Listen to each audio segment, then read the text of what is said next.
My name is Jared. Hi, Jared. I'm a registered nurse.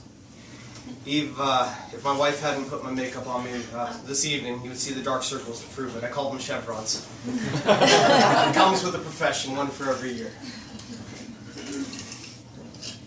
My job, I got to actually see my job description earlier this week. I've been nursing for almost 7 years, and I finally got to see my job description. It's interesting. It lists a lot of tasks. Giving medications, coordinating with the care team, doing everything with a smile. It's very task-oriented. And for those of you who have been in the hospital environment, it's one that you try to avoid, even those who work there. My job is to give medications. My job is to take care of my patients, but that's not my profession. When I go into my patient's room, I introduce myself, I say, hello, my name is Jared, and sometime today I'm going to sing to you. And I'll leave it at that.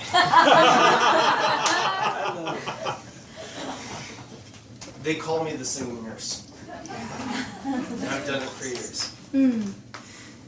It was interesting when I got a text and then a call for this fantastic event, which is a refocus on our humanity, really.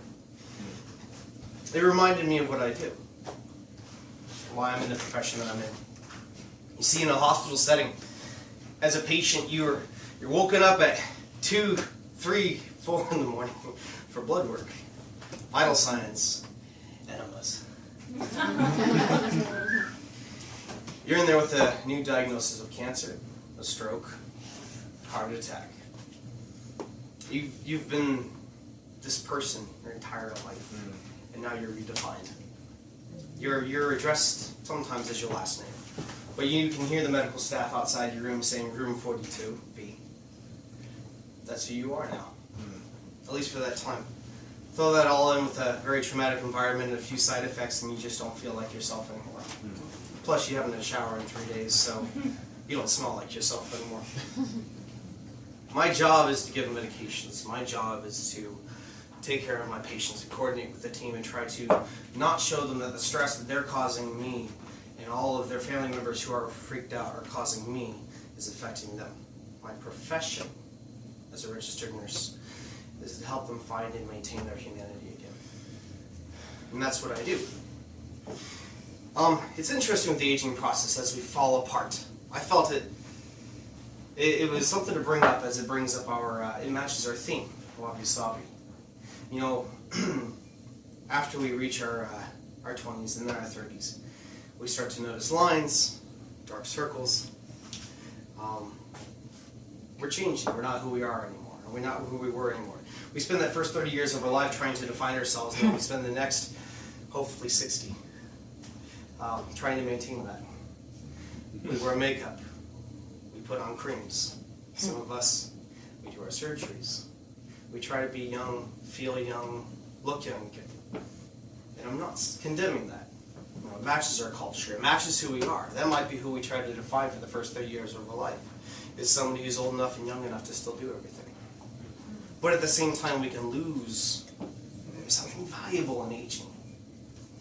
And I just wanted to point out one thing to prove it. For those of you who feel a regret in moving forward in your life with age, I want you to look at the top of your hands. That's interesting when you put on your makeup and you try to hide who you are to the rest of the world, at least that part of it. The one thing you can't really hide with aging, whether Caitlyn Jenner thinks so or not, are your hands. You know, your hands don't really hide age very well. And I remember sitting down with my mom about 10 years ago. And she looked down at it and she said, these are my mother's hands. And there's something beautiful with that. I wrote an article about it. I shared it on my Facebook site, and I share it every year for Mother's Day, and I titled it My Mother's Hands. And, you know, for me, as my father slowly and too quickly at the same time falls apart and dies because of cancer that he caught too late, I'm reminded of something very valuable when I look at my hands. My hands are turning into my father's hands. You know, something to take from the aging process is that you're reminded of where you came from. You're reminded of who you've been and who you're going to be. I think it's something valuable. And I try to remind my patients of that as things are falling apart. Things are falling off sometimes. I give them the medications. And I tell them, my name is Jared. I'm going to be your nurse today, and sometime I'm going to sing to you today. Because I want them to pull out of that setting. I want them to remember who they were. Usually I try to choose music that brings it back to a time where they feel they were under 30. Sometimes it's an old hymn, brings them to Sunday school. Sometimes it's an old love song. So, a few patients a few years ago brought it to the news. They felt it was something that needed to be shared with more than just at the bedside.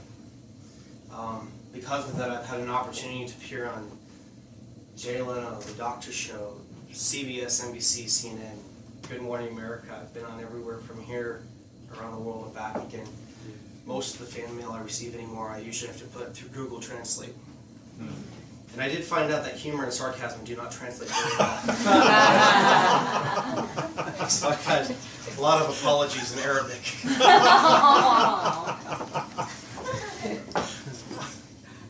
My name is Jared, and I'm going to sing for you tonight.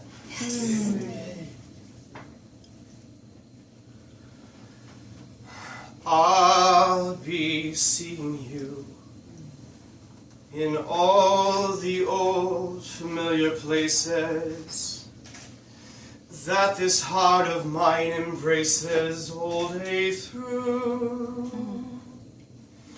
In the small cafe, the park across the way, the children's carousel, the chestnut trees, the wishing well. I'll be seeing you in every lovely summer's day, in everything that's light and gay. I'll always think of you that way. I'll find you in the morning sun, and when the night is new, I'll be looking at the moon, but I'll be seeing